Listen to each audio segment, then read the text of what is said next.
It's going fine.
Got some popcorn and some cinnamon roll.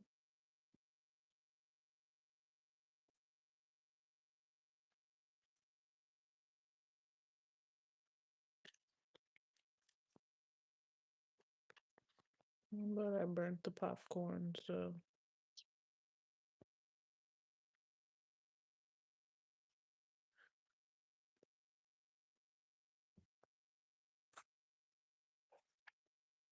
and then the guy that I went out with yesterday, I don't know, he just grosses me out. And I don't know, like, I don't know what it is. Like,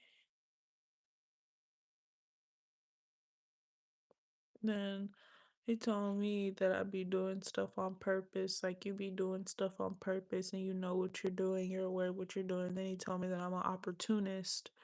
And I asked him, I'm like, how am I opportunist if you don't have any opportunities that I want? I think he's just using words at that point.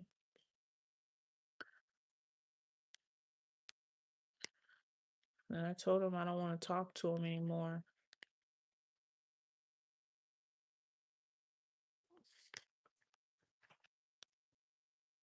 That was his cousin. His cousin picked me up. He was in the car. And then he just stares at me, and that throws me off too. And then, like, he'll be like, "What?" Like, he'll stare at me and he'll be like, "What?" And I'll be like, "What are you talking about? I didn't even say anything."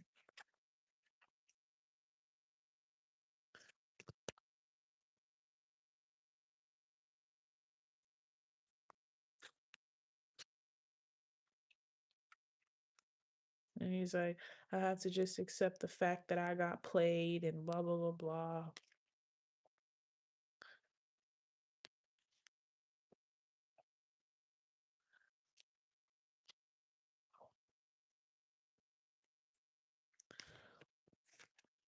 That was okay.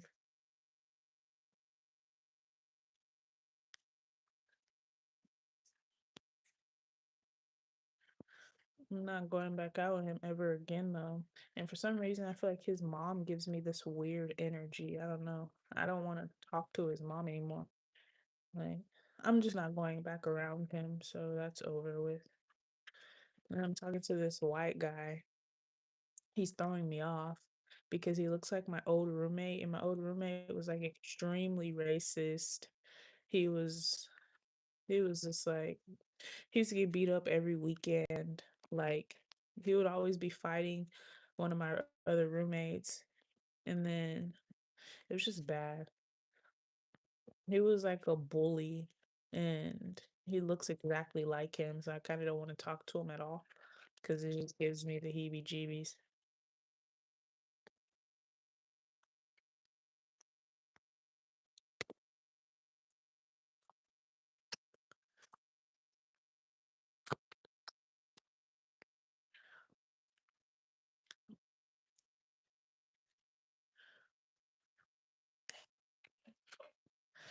I'm waiting for my cookies so I can eat my cookies and milk.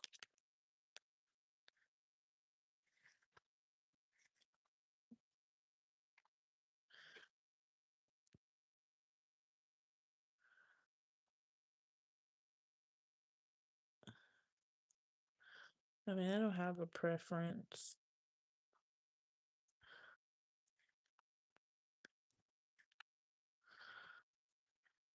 He's not the only white guy that I talk to, or the I've talked to a lot of different people. I've been on like a lot of dates ever since I've been on these dating apps. So I've been like on 12 dates so far. I talked to an Arab before, went out with Arab.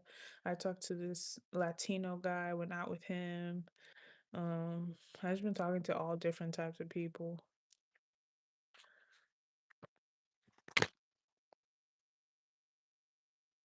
And I talked to two Arabs. Well, one was Pakistan and then one was from Egypt. Yeah, why not? He's attractive.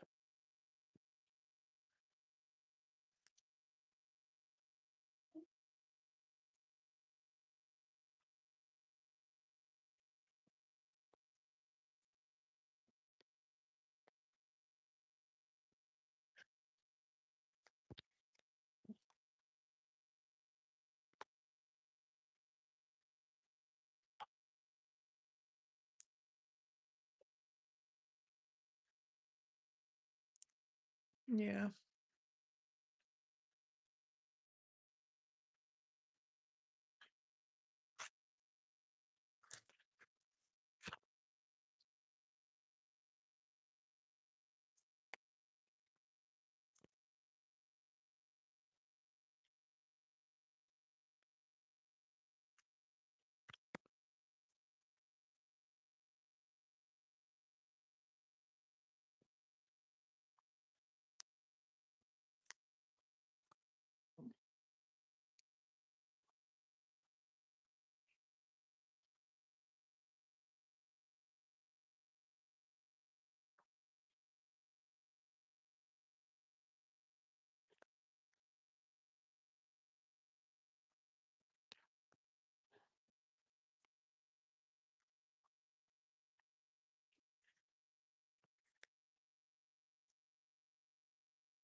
I'm not really looking for nothing.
Try to find a video.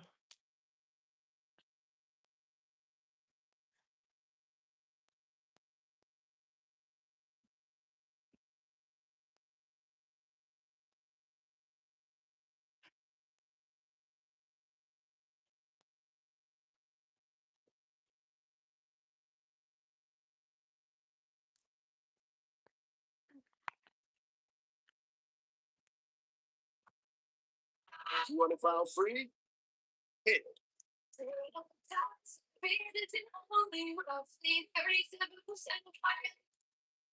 What if I told you Jeffrey Epstein, the disgraced financier, never really existed, and that the man we all think we know was just the face of a CIA and Mossad operation designed to control the very people we believe run our world? It's been 6 years since his passing, and yet here we are still talking about him, and the questions only continue to pile up with absolutely no answers. Questions like, how does a college dropout from Brooklyn become one of the most connected men on earth? How does someone with no legitimate business model sustain $1 billion lifestyle? Why did powerful institutions protect him for decades? And perhaps most importantly, who was really funding and using Jeffrey Epstein to begin with?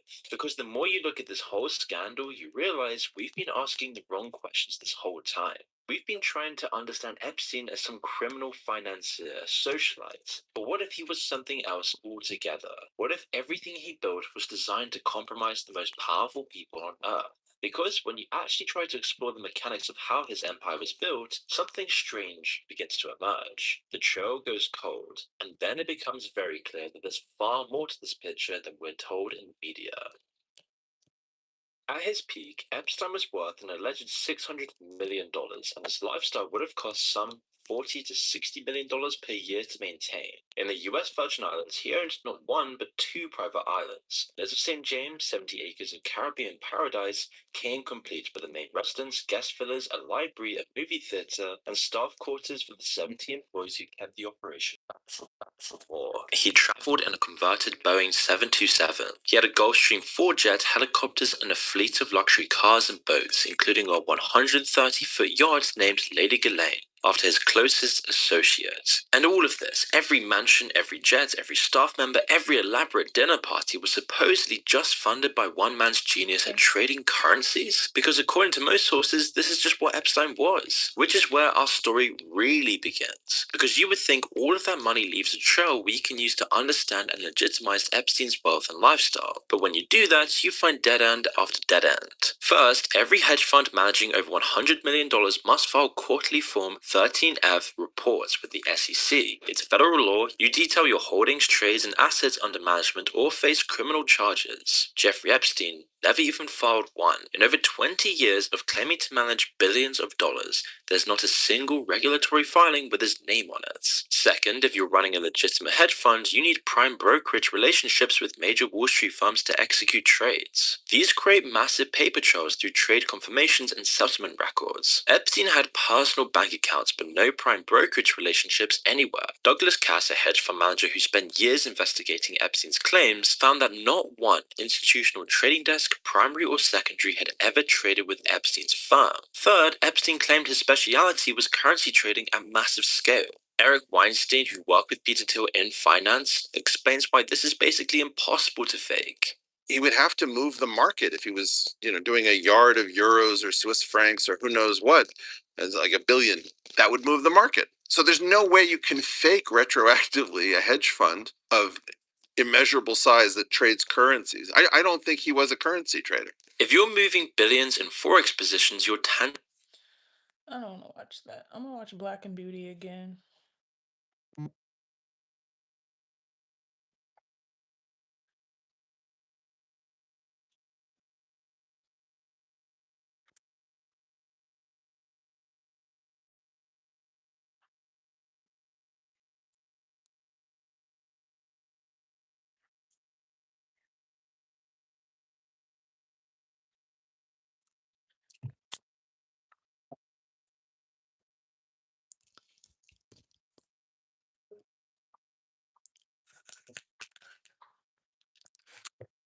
Ooh, this is nice. It's giving queen for queen.